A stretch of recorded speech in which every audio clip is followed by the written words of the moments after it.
Hi, everyone. This is your co-host, Stu, and I'm here with the paranormalist, Patty Wilson. Hi, Patty. What's up today? I'm doing fine. How are you? A little bit under the weather. I'm not wearing my normal garb because I have a bit of a cold. So I'm not going to talk anymore. It's your turn.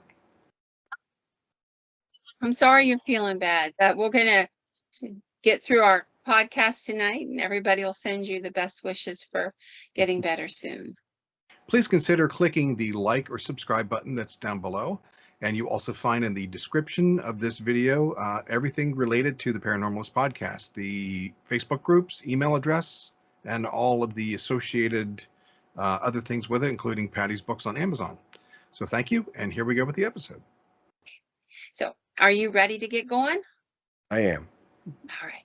So, about a week or two ago, I was doing some reading about Jacques Vallée.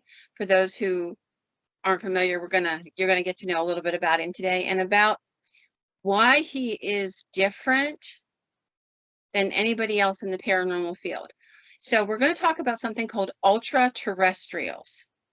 Now, everybody's used to the idea of extraterrestrials, meaning beings from other planets, places, what have you, who come to the Earth for whatever the reason and interact with humanity for whatever that reason is. It could be to help us, to harm us, to just collect data from us, whatever. Now, back in the 1950s, Jacques Vallée was a young man living, he was born in France, and he was 16 years old. He was watching the sky, and he saw a UFO. It was the first time he'd ever encountered anything unusual. It captured his imagination and his attention, and he was just completely struck by this event, just watching this thing moving through the sky. And he would go forward in his life and become, he worked as a scientist and astrologer, or studying the sky, and he was fascinated. He also became very conversant with computer sciences. And over the course of his work in the United States as a young man, there's a night he's looking, as an astronomer, he's looking through a telescope, and he was watching this object. And he's watching it moving across the sky. It's moving erratic. It's going forward, backward, jumping, doing things that normal things don't do. And as he's watching it, making notes, just completely fascinated, it just goes away right in front of him. It didn't fall to the ground. It didn't explode. It was just there, not. And this is where he begins to formulate the idea of ultraterrestrials. So ultraterrestrials are a belief in ufology that there are other beings sharing the planet with us, and that these beings have been here since the beginning of time, that they may or may not come in and out of our dimension, but they're all centered on the Earth, even if they're interdimensional and they move from our dimension to other dimensions, which would explain a lot of some of the paranormal things that we talk about, where something comes from one world to another and back again. And he's not the only person to have proposed this, but he's the first person to propose it. So over the course of his work in the United States, he meets J. Allen Hynek, who was a resource for Project Blue Book. He was an expert for them.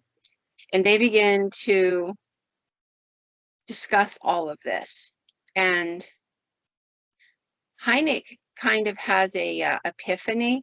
Like, he was being paid to shoot down UFO stories. The government was paying. He freely admits this as an older gentleman, that, you know, he had been hired specifically to shoot down UFO stories. But at some point, Hynek goes, wait a second, they can't all be a lie. You know, like he begins to feel that he's sold out his scientific credibility. And so he begins to parse these cases apart in a different way. And he reaches out and he's talking to Jacques Vallée. And at that time, there was a lot of interest in if UFOs were real, if they weren't real, and what should the government do about it, and should the American public know anything about it? And there was a university that was holding a round table, if you would, of people who were in the field, and it was being held and chaired by a guy by the name of Condren. Now, Condren, anybody who's ever been in this field for any length of time knows that he created, from this particular roundtable conference, he creates something called the Condren Report. And the Condren Report is basically that he doesn't believe that there's much real about UFOs, and if there is, the general public should not have any knowledge, and that the government needs to take this stuff and hide it away from the public because they're not emotionally and psychologically ready to deal with it. And it's just this, it's exactly what we've experienced as a nation and of people since the beginning. And he's endorsing that methodology. Interestingly enough, two of the people who applied to participate at this conference in Boulder, Colorado, were J. Allen Hynek and Jacques Vallée, both of who were refused admittance to the conference, literally refused to be allowed to speak or attend, based solely on the fact that they had not publicly disavowed the concept of UFOs being real, and there being something out there that they were not prepared to say were aliens from outer space. They were willing to state, we do believe that UFOs exist, we just don't know what they are, where they come from, or what their interaction with humanity is about. Which honestly seems like the probably most realistic and scientific way to approach this, because nobody did know, to the best of our knowledge. So to say, I believe in UFOs, I believe they exist, I believe that there's something going on, but I don't know what it is really the only straightforward answer anybody with integrity could have had. But Condren and the government go after Vallée and J. Allen Hynek, and they try to shut him down. Vallée is so disheartened by what happens to him and his reputation in the United States that he moves back to France, and he goes back to becoming a professor, and he doesn't want to deal with it for a long time. And then he gets to looking into Carl Jung, the psychologist, his work. Now, Jung had a fascination with UFOs, and he believed UFOs were modern mythology in the making. Much like we have fairies and religious mythology and goblins and witches and vampires that are all a mythology based on something. He believes, Carl Jung made the argument that UFOs and UFO interactions were a form of modern mythology being created today. It's a possibility. Interesting way to look at it. It is. Now, he created, Jung went through and pulled together all this information talking about similarities in Europe's fairies, goblins, gnomes, the short alien beings that are being reported by UFOs, the results of being abducted. Fairies kidnap you and they take you to the fairy realm, you lose time, you come back, maybe you're amnesic about what happened, or people don't believe you because it's so incredible that, it defies logic. much like UFO events. You will have these small beings that take you on board a ship, take you elsewhere, do things to you. A lot of times there's missing time or things happening to you that you can't tell others because people would doubt you and call you crazy. So that was where Jung came in. Now, the reason that's important is because Vallée, reading all of this, looking at all of this, begins to parse apart these stories, realizing that maybe Jung's onto something. Maybe not necessarily that this is modern mythology, but maybe that these beings have always existed in our realm, and they have chosen to present themselves with patent absurdity because it hides and cloaks their legitimate self and what they're interested in with us. And he begins to pull all this apart, and he starts looking at the history of humanity and its interaction with bizarre beings.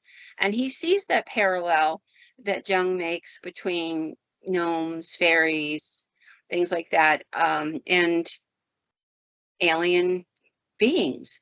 And he starts to say, what if all of it is this way? What if there are these beings that have existed on our planet for millennia, maybe from the beginning, and that these beings, all the way back to angelic and demonic beings, have been able to shape shift in and out of time using different dimensions and interacting with us to create our mythology, guide us, sometimes for educational purposes and sometimes to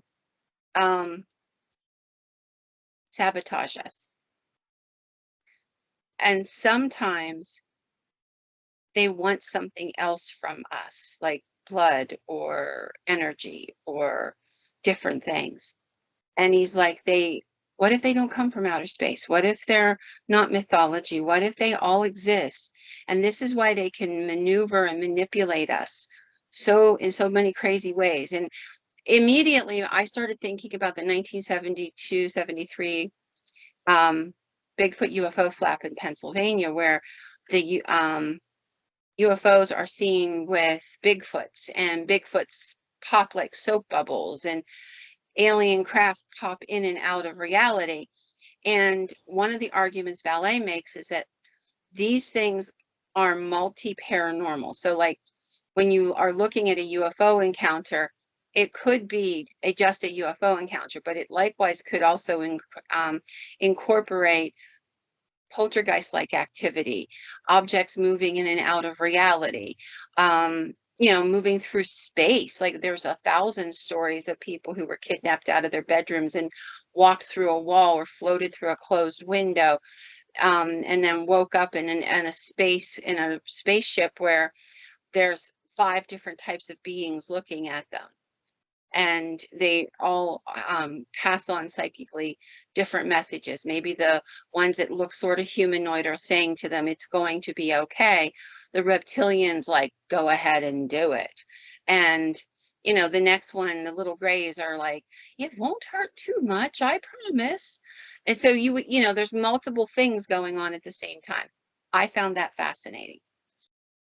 So Vallée starts proposing this. He is the first one to say this. Now, John Keel, everybody knows him from Point Pleasant and the Mothman and what have you. John Keel will actually be the one who comes up with the Ultraterrestrial title.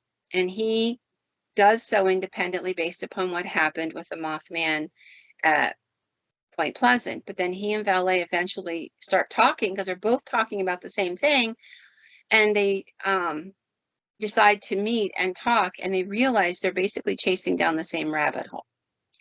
And in a book called Passport to Magonia by Jacques Vallée, he begins to talk about this subject. He would write several more books, and his books are fascinating.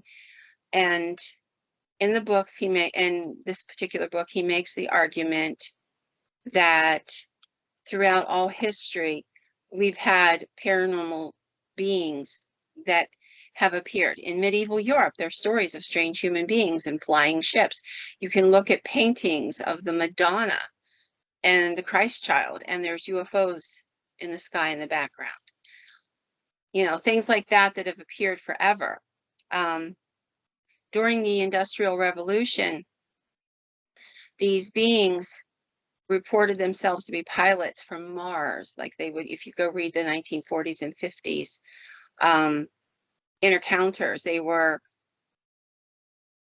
the Aryan beings or the small or the tall grays.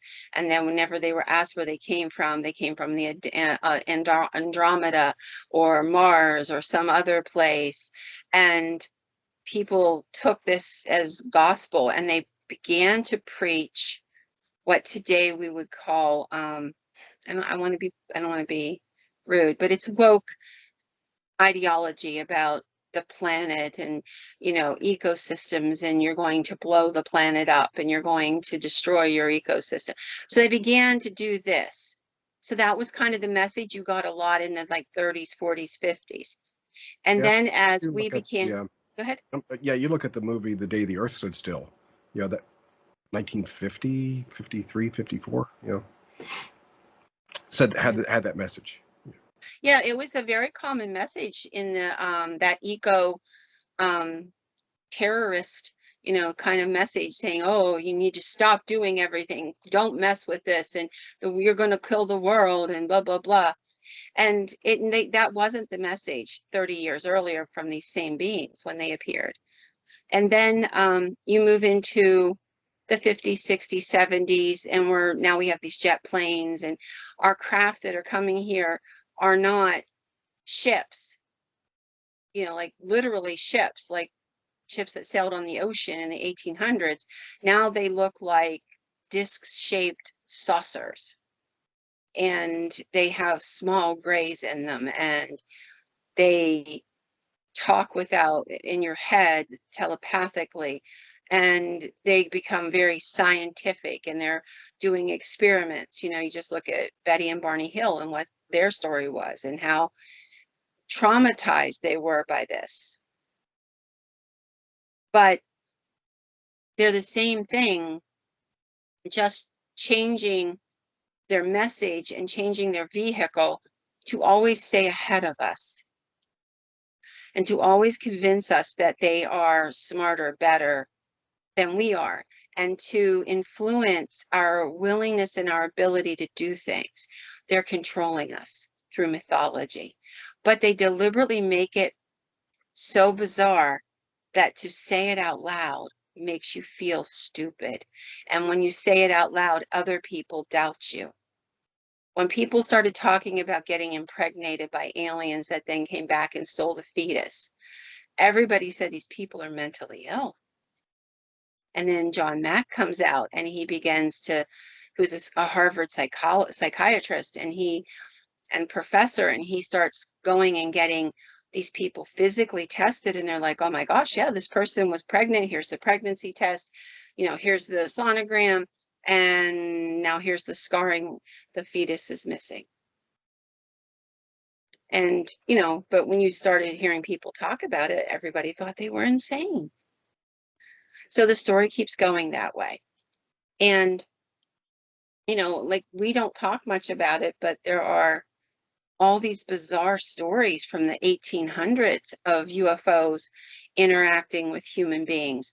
For example, there's a farmer from Texas in 1878 that talks about a large saucer that he saw land on his farm. Two humanoid figures, not human, but humanoid figures, came out with buckets, which makes no sense at all, and said to him, may we fill our craft up. We need water to continue to fly. And he was like, sure, there's the well right over there. Go pump the water. And he's sitting on his porch watching these humanoid figures, you know, do this. But if you go back to 1180 in Japan, luminous objects described as earthenware vessels were flying and stopping and asking if the Japanese people would allow them to fill their vessels with water because they needed water to travel. It's an interesting story. I mean, we're talking thousands of years. So I found it really interesting. So we're going to start talking about what does this mean. In 1575, there's a gentleman by the name of Pierre Bourgelat who was in Western Europe. He claimed that the face of heaven, this is what he saw. He said he was looking into the sky and there was a supernatural manifestation. And I'm going to read exactly how he describes it. The face of heaven has been so often disfigured by bearded, hairy comets, torches, flames, columns, spears, shields, dragons, duplicate moons, suns, and other things that if one wanted to tell it in an orderly fashion, those that have had this happen since the birth of Jesus Christ only, and inquire about the cause of their origin, the lifetime of a single man would not be enough to describe them all. It's quite a statement. Yes. It is. It's quite a statement. So we're going to go down through some and talk about them. In 1593, there's a book that was written in Germany that talks about the sun. About the sun, many dark clouds appeared, such as we are wont to see during great storms, and soon afterward have come from the sun other clouds, all fiery and bloody, and others yellow and saffron. Out of these clouds came forth reverberations resembling large, tall, wide hats. That would look like a spacecraft. And the earth showed itself yellow and bloody, and seemed to be covered with hats, tall and wide. That's a lot of spacecraft. If you're looking and the sky is filled with them, which appeared in various colors, such as red, blue, green, and most of them black. It is easy for everyone to think of the meaning of this miracle, which is that God wants to introduce man to amend their lives and make penance. May Almighty God inspire men to recognize him. This is this man describing this and taking out of it what his interpretation of it was. And we could go all the way from the beginning of time. Any place there's been writing, and it's all through the Bible. For example, the pillar of fire that led the Israelites, the Ezekiel's wheel. There's 100 different references, light angels that appear out of nowhere. But we're going to move forward a little bit because I want to get to some of the stories. We're going to talk about these beings create myths about themselves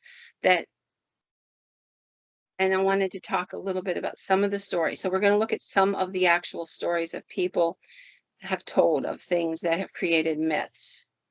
So Vallée starts pushing all this stuff and he's literally called a heretic. Like, I don't know if people realize it or not this, but everything is political in life, everything.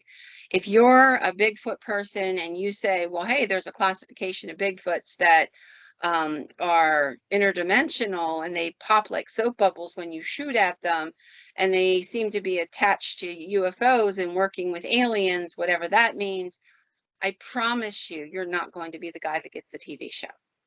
Because as Jeff Meldrum put it, you know, they have worked for so many years to convince people that a 8 to 10 foot tall bipedal hominid of biological origin is walking in the American Northwest, that to go from that to interdimensional beings would take away the credibility of all that hard work.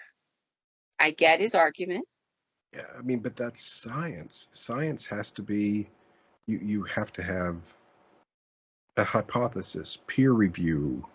It has to be reproducible. And it seems like in today's society, anybody questioning science is anti-science, when in fact that's exactly what science is. Yep, I agree completely. And that's the problem. Science is you propose something, somebody else comes along, they look at it, they question it, they argue it, somebody else comes out and says, hey, what about this point?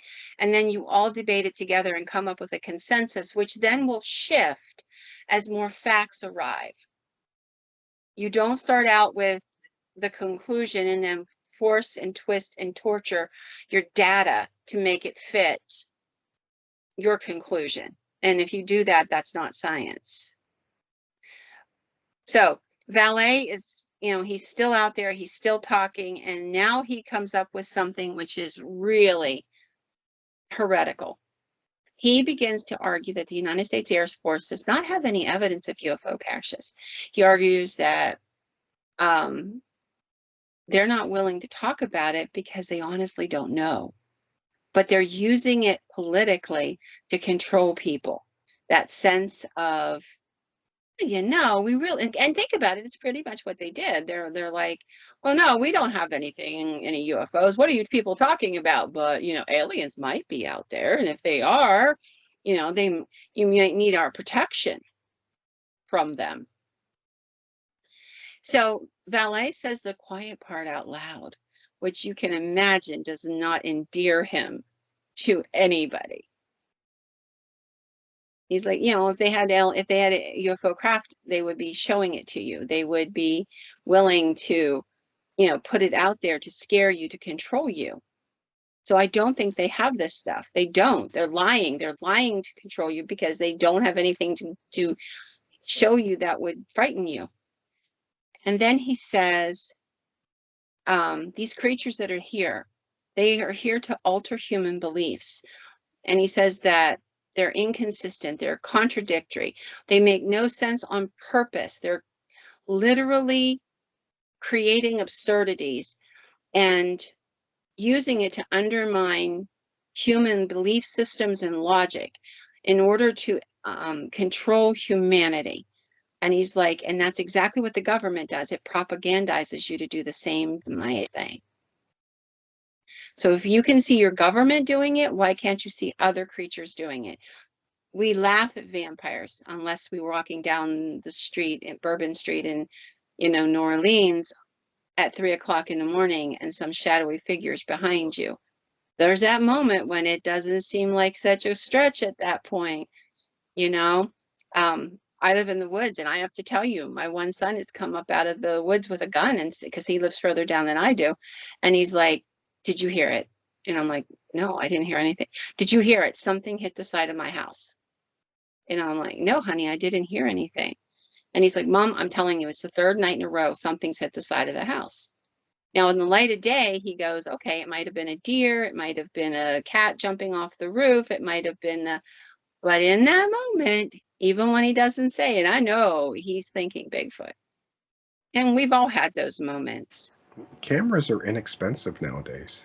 I actually pointed it out to him. I said we should really get some game cams and just kind of solve that mystery. So that's on my shopping list, believe me. So I wanted to talk a little bit about how these things have morphed through time. So in the 1800s, there was this huge flap of ships. And when I say ships, I mean ships like sail on the sea ships that were flying through the air.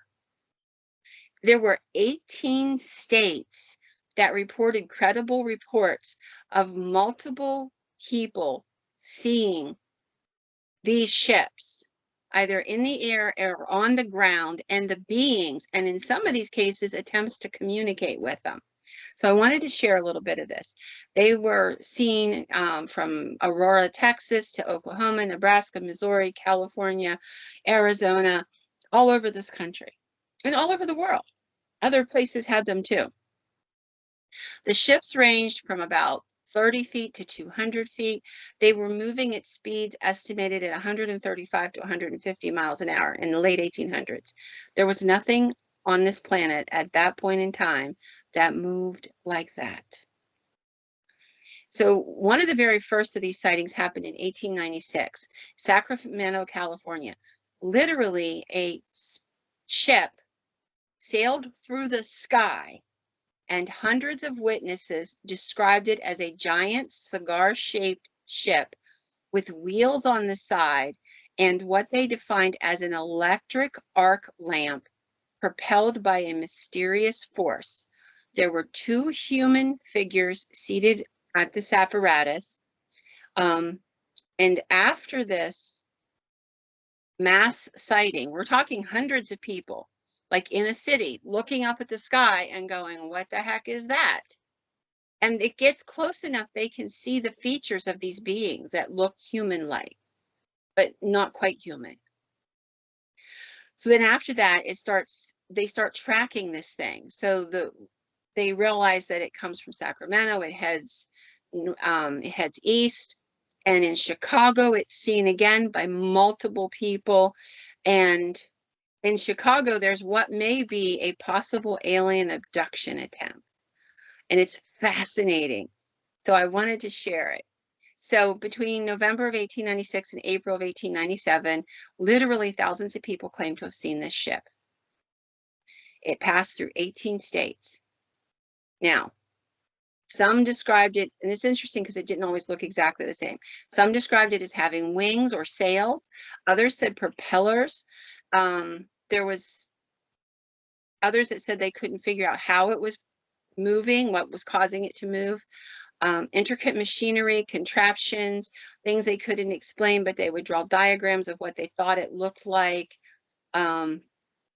Beings and people or creatures that looked almost human-like, that trilled, cooed, chirped, gibbered, and talked, but not in a form that human beings could understand. Now, just to put this in perspective, this is 60 years before the Wright brothers and Kitty Hawk. So we're taking this next account from the Quincy Morning Whig, which was a newspaper in Quincy, Illinois, and this is where our alien abduction begins. So at the time, there was a craft that appeared about 500 feet above the ground. There were people sitting in the craft who were described as long, tall and slender beings. The craft itself was cigar-shaped, made of bright metal, and on either side was a hull that extended upward and outward and appeared to be like wings. And this is, what they're seeing. And then we come across this. And just as an aside, as I'm going down to the actual, I want to reshare the information. But this actually got so much press that our scientists and our inventors were being contacted and asked, are you doing it? Edison was accused of building this ship, but he denied it and said, I only build things for profit. He would have stolen. Yes, actually, yeah. Which maybe is why he said I only build things that I make profit on. So here this goes. So there's this guy by the name of Colonel Shaw, and he's traveling with a lady companion, Camille Spooner, and they're in a horse and carriage in Lodi, California. The horse comes up short and just stops. It won't go forward any further. And that's when they look up into the sky and they see the craft, just like what we had described.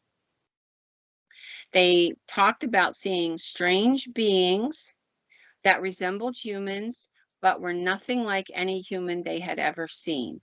They were 7 feet tall, very thin, and they tried to whip the horse to get moving and get away, and the horse just balked. It wouldn't move at all. So they're stuck there. They're looking at this thing as it comes down. As there's 3 of these beings that come out of the craft and walk toward them, and the guy he really doesn't have any choice. He's got to try to get a little blustery and make it through this because the horses ain't going. So he tries to talk to the people, these beings, and asks them where they're from, but he calls it a warbling sound came out of them, as though they were talking in these warbling song, bird-like song voices. And they didn't say anything that made any sense to him. And then they realized very quickly that they weren't making sense to the human. So they began to do that warbling sound amongst themselves as though they're discussing, how do we communicate with this thing? And he said at that point, they stopped warbling and began this monotonous chant, very low and guttural. And he said, I realized there's no point in trying to talk to them. So he said, we got out of the horse and buggy and walked toward them, which I can't fathom, but he did. That's what he says. And he said, I noticed as I got closer, their hands are quite small and delicate, their fingers without nails. Their feet, however, were twice as long as an ordinary man's foot, though they were long and narrow and their toes slender and long. I noticed too that they were able to use their feet and toes much like a monkey, like to grip and to hold on to things. And that they appeared to use their feet as much as their hands. And he said that they had no clothing on, as we define clothing.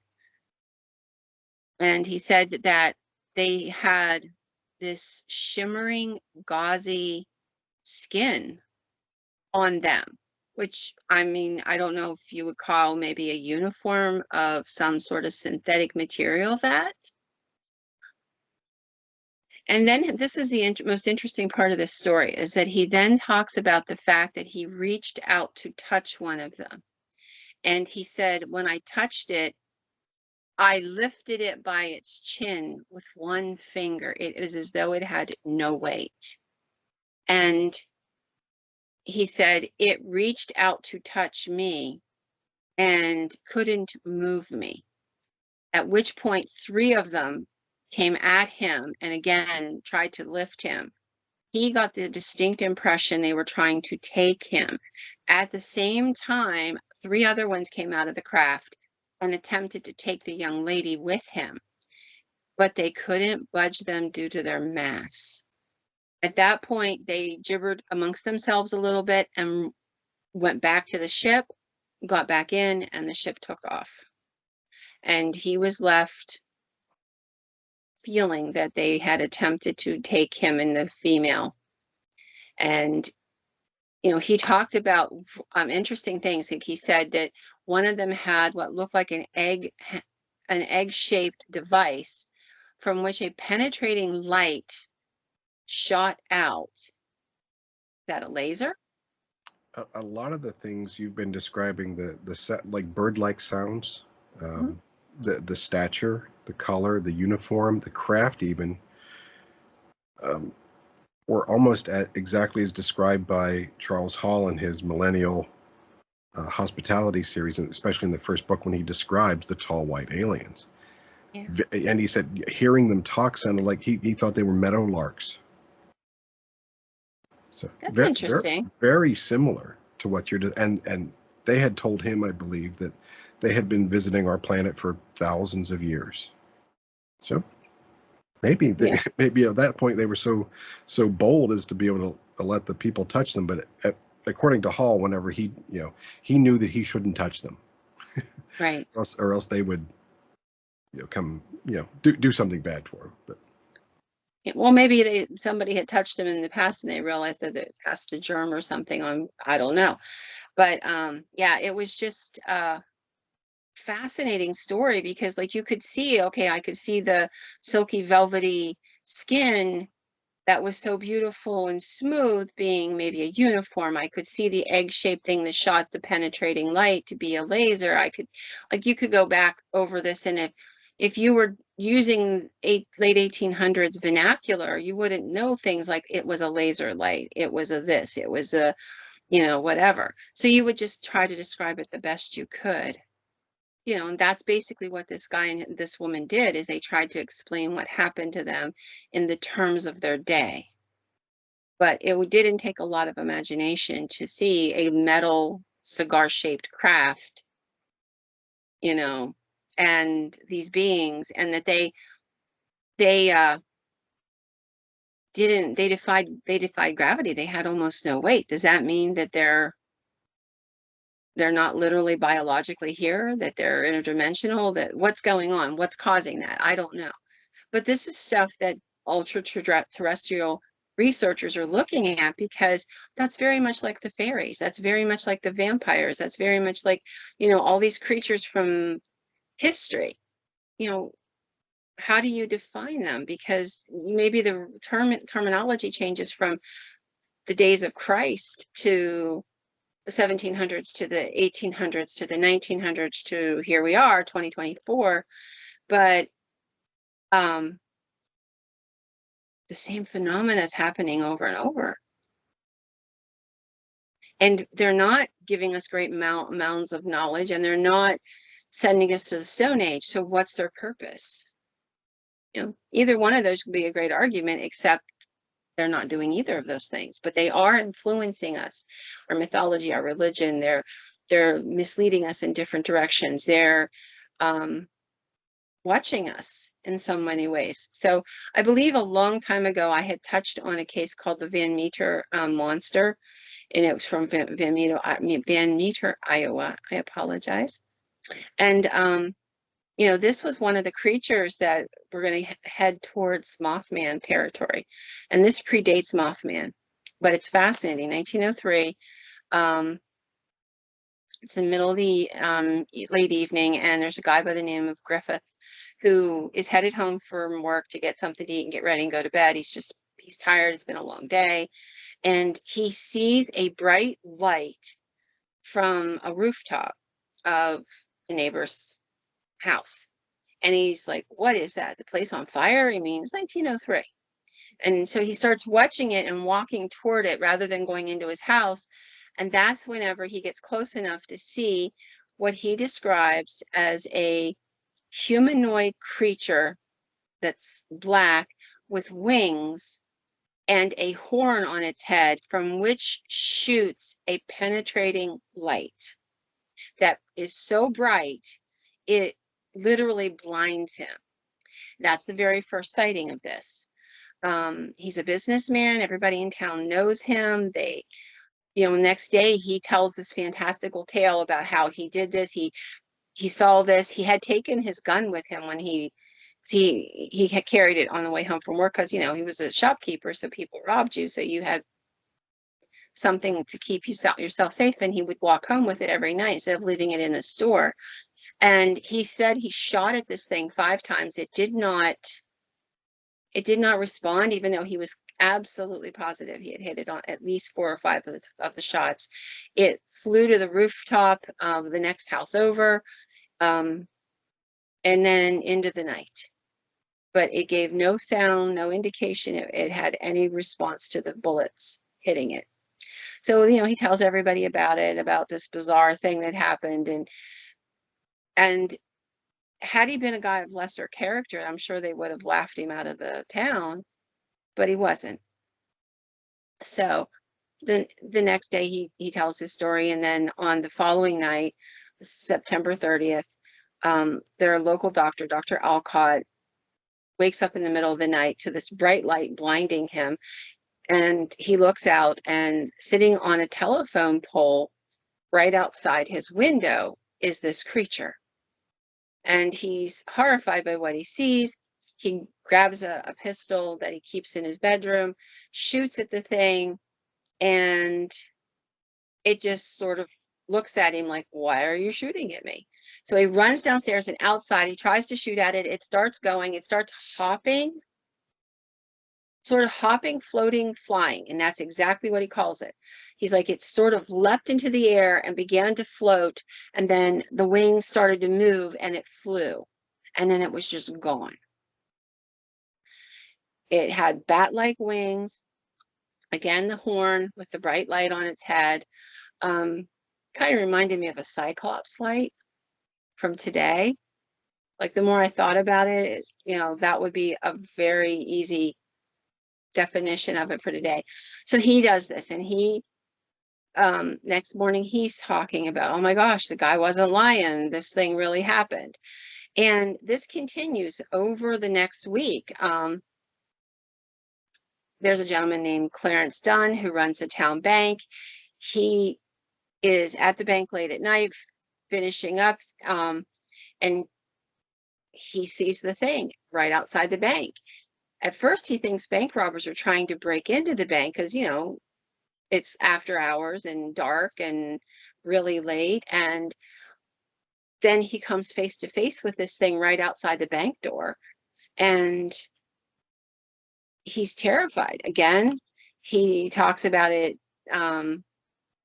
it making these bizarre sounds like strangling, gasping for air sounds. He shot at it and it took off flying. No blood, no anything, but he swore he hit it. There's none of this. This continues on day after day. People are, every night, somebody's encountering this thing, and they're usually decent people. You know, people that could have testified in court for anything. Then there's a gentleman who runs the hardware store. His name's Sidney Gregg. And now his was interesting because he talks about it being on the telephone pole too, like looking in a window at him. And when he goes running outside with a gun to shoot it, he says it had a large parrot-like beak, and it used the beak to help itself climb down the pole, did the run, hop, fly thing, and was gone. Also had the headlight on its head, that from that horn that was exceedingly bright. So eventually, there's at the edge of town, there's this local business. They build bricks, and it's on a property where there had been a coal mine. The entrance to the coal mine is on the property, at least one of the entrances, but the mine has been played out and nobody has been in the mine for quite a long time. So the gentleman who owns the brick factory, everybody's antsy. They're all kind of patrolling the streets at night now. They're scared. I mean, multiple people have seen it, all describe it the same way. They're all the town fathers. You know, they're not talking to Joe who like bends his elbow way too much at the bar. These are guys that have a lot of credibility. So anyhow, he's at his brick factory. He hears this noise, this gasping, warbling noise. And he starts looking to find out what the source of the noise is. And it leads him to the opening to the mine. And there, standing in the mine entrance, is this being, this bat-winged being, and a smaller one just like it. He's completely freaked out. And so he takes off running for town, yelling. They come running out. Multiple people see the two monsters, if you will, and they shoot at it, at the two of them, and the things don't seem to have any response. So they decide to just keep them inside of there till the morning. And then in the morning, they blow up the entrance and close up the mine shaft. Now, all of this can be followed through newspaper accounts, journal entries, letters. There's a pretty decent record that exists for this having happened. In fact, in their centennial book, later on, they put the story of the Van Meter monster and photographs of each of the guys who said they saw it and the coal mine and all of this. So, I mean, it has some pretty decent documentation. And doesn't it sound an awful lot like the thing that was seen at Point Pleasant? It seems incredulous that it seems like the first response of everybody was, let's shoot the thing. Well, I mean, in fairness, if this thing looks pretty grody, I guess I would probably want to not have to tangle with it either. And they were afraid of it, you know, whatever it was. It definitely didn't look human. So, yeah, but it was, you know, let's just get rid of it. It's a terrible looking thing, and it doesn't seem to want to, it doesn't respond to the biology the way we know it. So nothing scared it off. And that takes us to Point Pleasant. John Keel. John Keel came into this thing. He wasn't he didn't start out being in the field of the paranormal. He wasn't interested in monsters. It wasn't his gig. Something happened that caught his interest, and that's what took him to that world. And so he's researching these sightings of this Mothman character, this large bipedal hominid thing with wings, bat-like wings, that flies, that doesn't respond to being shot at, and dogs get attacked by it, and there's no indication that these very big mean dogs wounded it. And it's living in the old abandoned ammo building that had been building ammunition. It was an ammunition dump, basically, a plant that built ammunition for the war. And then after the war was over, it was abandoned. But it was right outside of town, and it was very dark and dank, and kind of like a mine, it was that cavernous thing. And it was seen there. It chased cars. It flew fast enough to literally keep up with a car going down a highway trying to get away from it. And then it was bad enough that was going on, and it was fascinating. And like I said, Keel kind of just fell into that story. But then other things start happening. People he interviews start calling him up and saying, there were these men in black. Now, this is before we all talked about men in black. They were here, and they warned me that if I talk to you again, something really terrible is going to happen. So I don't want to talk to you anymore. I'm really afraid. These guys were creepy. Like, I don't think they were people.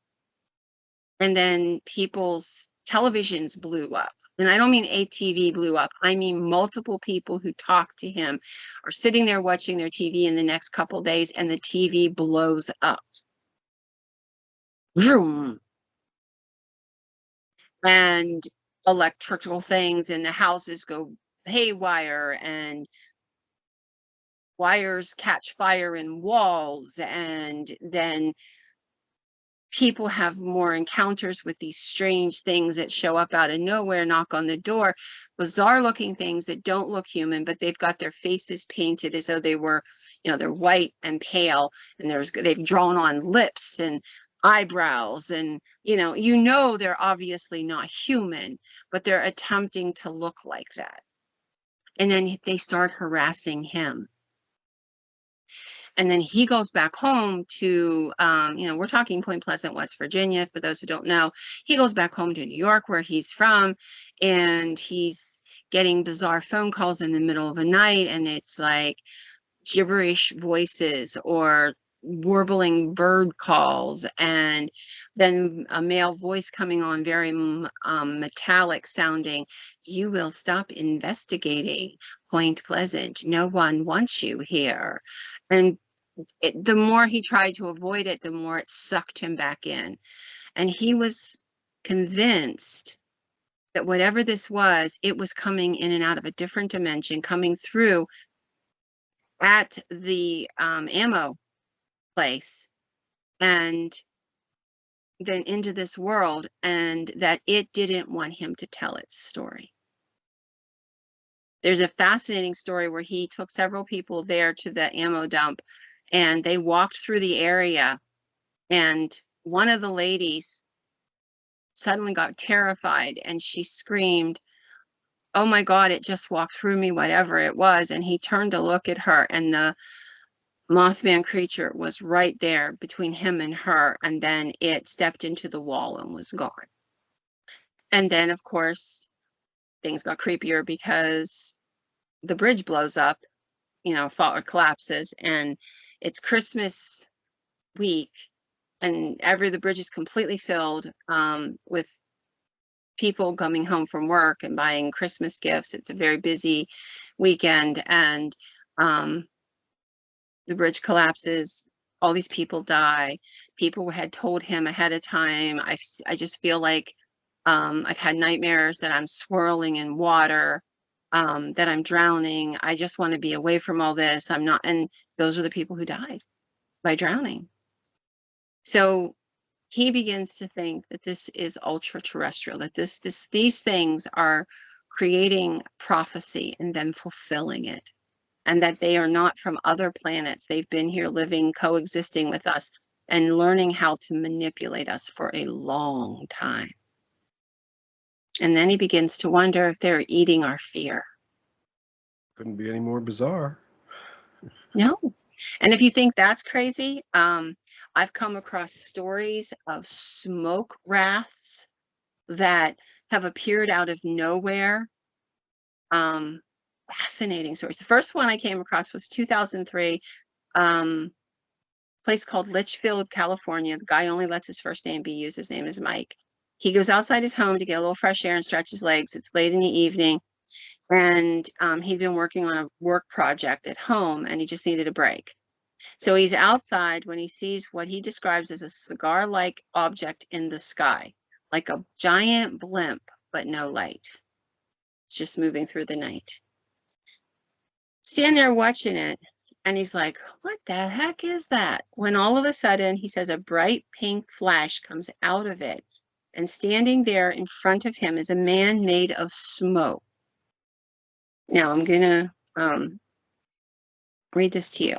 He looked like he was made of gray smoke, and his form was being illuminated by the moon. At that point, I didn't know what had happened to the object in the sky, since my eyes were transfixed on the man, or whatever it was, slowly walking toward me and my front door. I then heard the dogs in the neighborhood start bawling and howling and barking, as if they sensed this figure was there. At that point, I took a step back against my door and yelled, "Can I help you?" The thing was now less than 100 feet in front of me, still getting closer, made not a sound.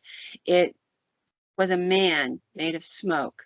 He was 7 feet tall, very slim, and I could see no face, no hands, no arms, or no face, just arms, a head, legs, and body, so the outline.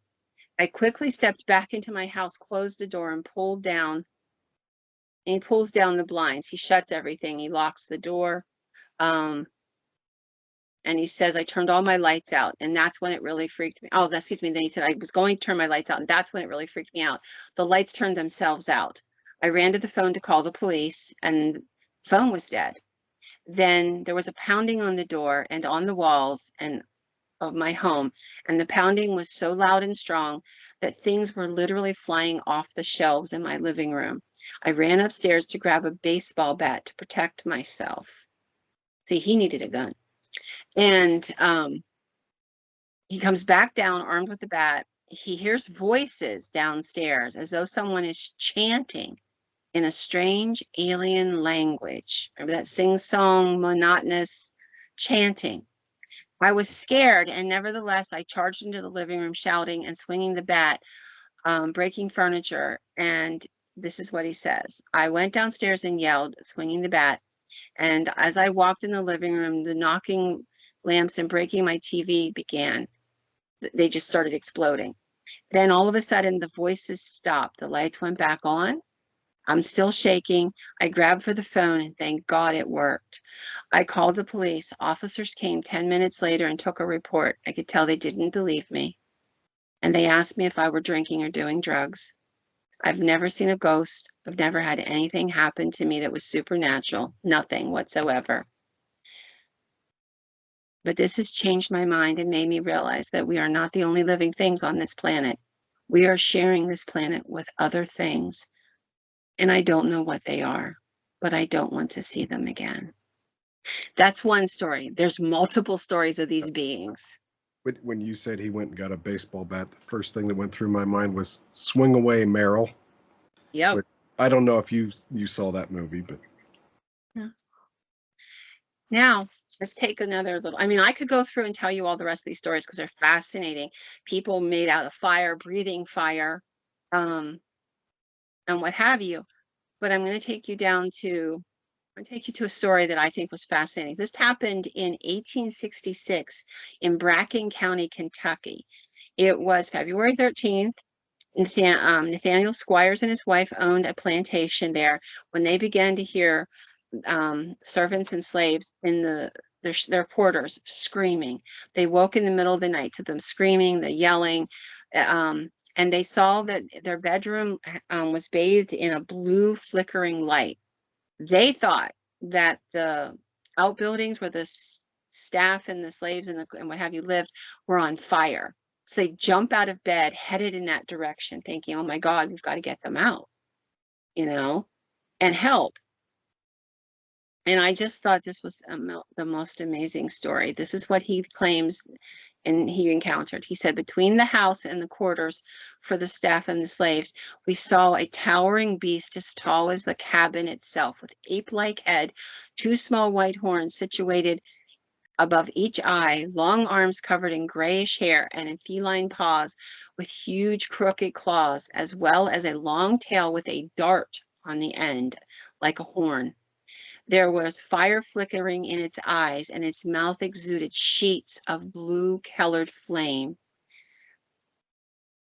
It's just insane.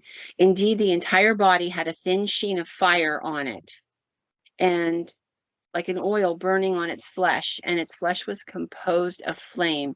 As the frightened people backed away, the slaves are yelling, screaming, the staff from the inside of the house are cowering backward, and the flaming monstrosity then engulfed itself in a spiral column of flame, so intense and explosive that the entity could not be seen inside it, just as like a churning column of fire. And a few moments later, the flames went out and the creature was gone. Again, more and more of these stories, more and more of these stories, crazy amounts of these stories.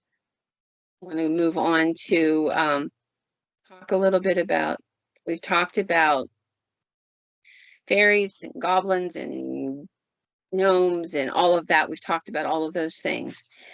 And now I want to talk about I want to talk about black-eyed children, because there's a theme running through all of this, and it's just insane. Creepiest thing. So we have all heard the stories of black-eyed children. We've always heard the stories about how they come up to your car, their house, they knock, they ask you to let them in, they're insistent, and when you look into their eyes, you realize their eyes have no white, they're just that black thing.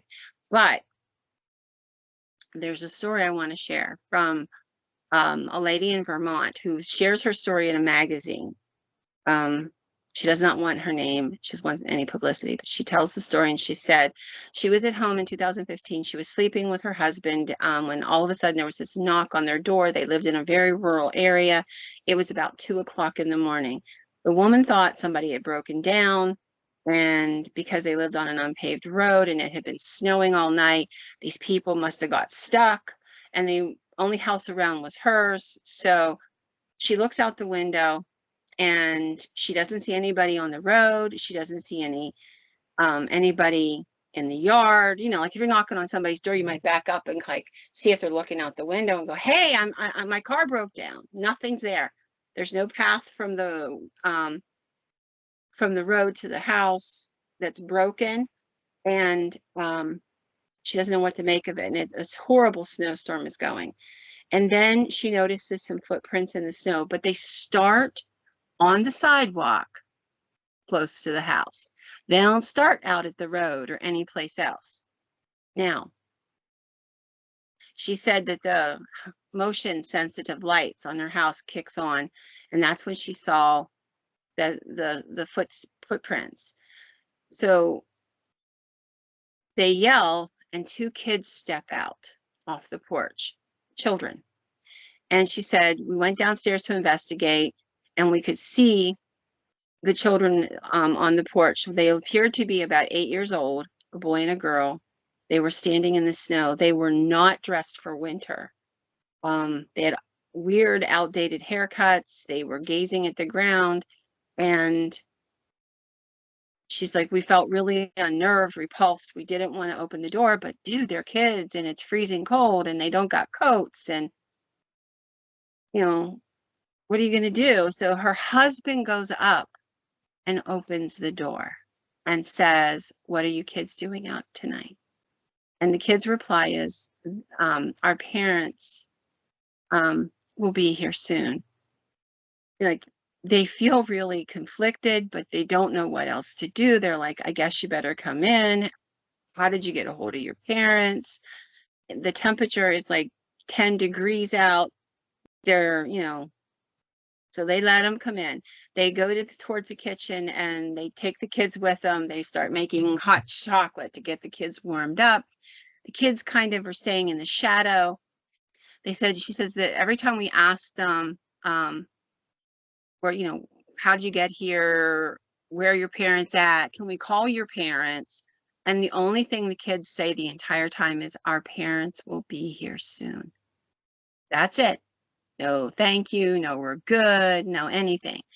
And then all of a sudden, they both rise up immediately. And she said, I noticed that their voices had this weird sing-song monotone to it. And they said, we need to use the bathroom. And she said, her husband said, well, it's over here. Go up the stairs here. And she's like, what the hell are you doing? And he's like, they'll be fine. They'll be fine. And he turns around and his nose is bleeding, just gushing blood. And she screams, oh my gosh, your nose is bleeding. She makes a point of saying he's never had a nosebleed in his life. Never. This is the first time that she's ever seen it happen. And it's just rolling down. And she grabs, a towel, and she's runs to him, and he's holding his head in his hands, and he's like, oh my gosh, my head hurts so bad, I'm dizzy. She gets him seated, and he's just gushing blood. The kids come back down, they sit down. She looks at them. She realizes that the first time the lights hit their faces, they don't have any white in their eyes. Their eyes are just black. They're not freaked out. They're like, not saying, hey, mister, are you okay? Or can we help? They're just sitting there. They pick up their hot chocolate and they begin to drink it. She's terrified. And she said, they just look at her and they say, don't worry, our parents will be here soon. Then all the lights go out in the house, like somebody hit a pole or something. And she's coming back from the bathroom trying to get more towels to soak up the blood because he's just gushing blood. And the children say in the darkness, oh, our parents are here now. And they get up, they open the front door, they go outside, they leave the front door open. She runs to the front door. The snow is swirling, the wind is blowing, it's freezing cold. Behind her, her husband's still gushing blood.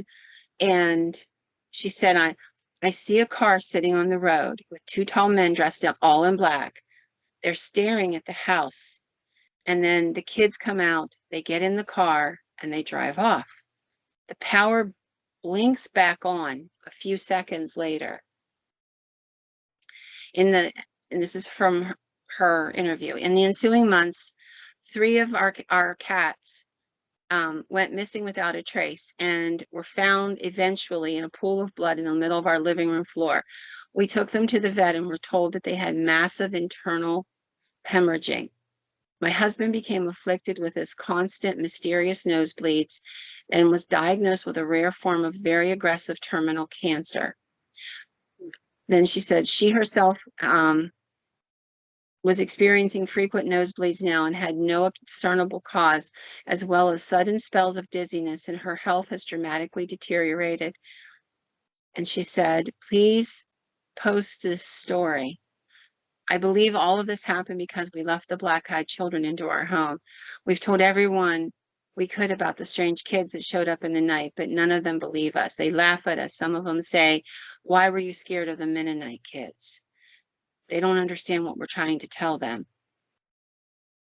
My advice is, if you see anything like this, lock your doors, call the police, wait till morning. Don't make the same mistakes we did. I have another half dozen such stories of these kids bringing death and destruction and then disappearing. It's the same themes throughout history. First they're elves and fairies, then they're vampires and werewolves, then they're guys in spaceships, or, you know, ships that sail the ocean, then guys in spaceships, big aliens, little aliens, grays, you know, humanoids, coming and going and what have you. Then we get the winged creatures and then the black-eyed children. But they all bring the same thing. They bring a terrible mythology, and they may very well be a single central thing that portrays itself in whatever way our age of people would perceive it to be frightening. And they bring messages, and they bring fear, and they are so absurd in some of the stories that nobody would ever believe you, but they get to feast off of you, whether it's the fear or the psychological pain or the blood or whatever it is that they're taking from you. They want something from you. They're controlling you. They're creating a mythology about you. And there's a really interesting quote where the person says, look at every religion. It is a misdiagnosis of the mythology of these creatures. If they can come as black-eyed children and winged bat-like creatures and vampires and fairies, what makes you think they can't come as angels and demons too? I don't know if that's true or it's not true, but what I do know is it's a fascinating concept, and it's something that all the people in the field, with very few exceptions, and there's some heretics who have followed Jacques Vallée, who are now, you know, carrying on his work. But when somebody works that hard to tell me not to look in that direction, dude, I want to look in that direction. So that's my stories for tonight and my concept, and I really would love to hear what other folks think. Ultraterrestrials, extraterrestrials, both, neither, what are they? So I bid all of our listeners good night, and don't answer the door if something's out there.